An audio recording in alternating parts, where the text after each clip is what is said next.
David Icke's book, The Biggest Secret, is one of my all-time favourite books. There is a section in there talking about a character called Pindar, who apparently is the boss of some of these satanic councils or satanic groups in America, and he also attends rituals in Europe. And according to some of the sources which David Icke used for his book, Pindar, this character, is otherwise known as the Marquis de Lebu, or the Marquis of Lebu. So there is a section in the book saying, can you give us any more information? And David Icke requests the reader, if you've got any information, then come forward. Now, a good friend of mine actually wrote a book called The Way of the Dragon, and it's an excellent book. It's all in French. And I have, French grandparents, so it's quite easy for me to be able to research ancient French documents. Now, Lebu was suggested to me by my friend as possibly being an anagram of the old French term, which is Bilu or Biliou. Now, Biliou is a plural of the word Belial, and Belial means demon, and Biliou is an old French term for the plural, which is demons. So if Lebu is an anagram of Biliou, and I believe it is, this man is attending the satanic councils.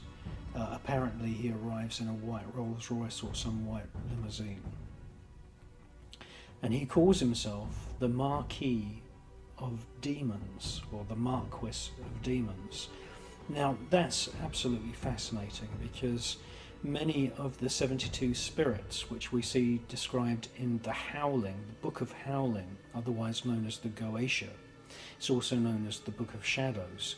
Many of the 72 spirits there, you've got all these instructions of how to summon these spirits.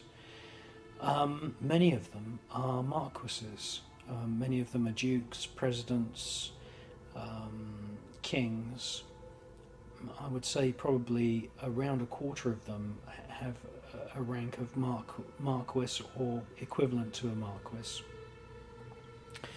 And if you conjure these spirits using the information which you find in the Goetia and also in other medieval grimoires, you will see that in your mind's eye these spirits often appear riding dragons or griffins, or they hold serpents in their hands, and at your command they will take the form of a human being. At the magician's command they will take the form of a human. But if you look at the sketches which have been used to illustrate many different versions of the Goetia, you will see that many of these spirits are they have royal rank, like a marquis or an earl or a duke, king, and there is definitely reptilian symbology, and if you command the spirit to take on a human form, it will do, and it will shapeshift. So I think there's many parallels with my research into the medieval grimoires and the Goetia, which dates back probably to Sumeria and Babylon, and the research which is presented in The Biggest Secret, which is one of my all-time favourite books.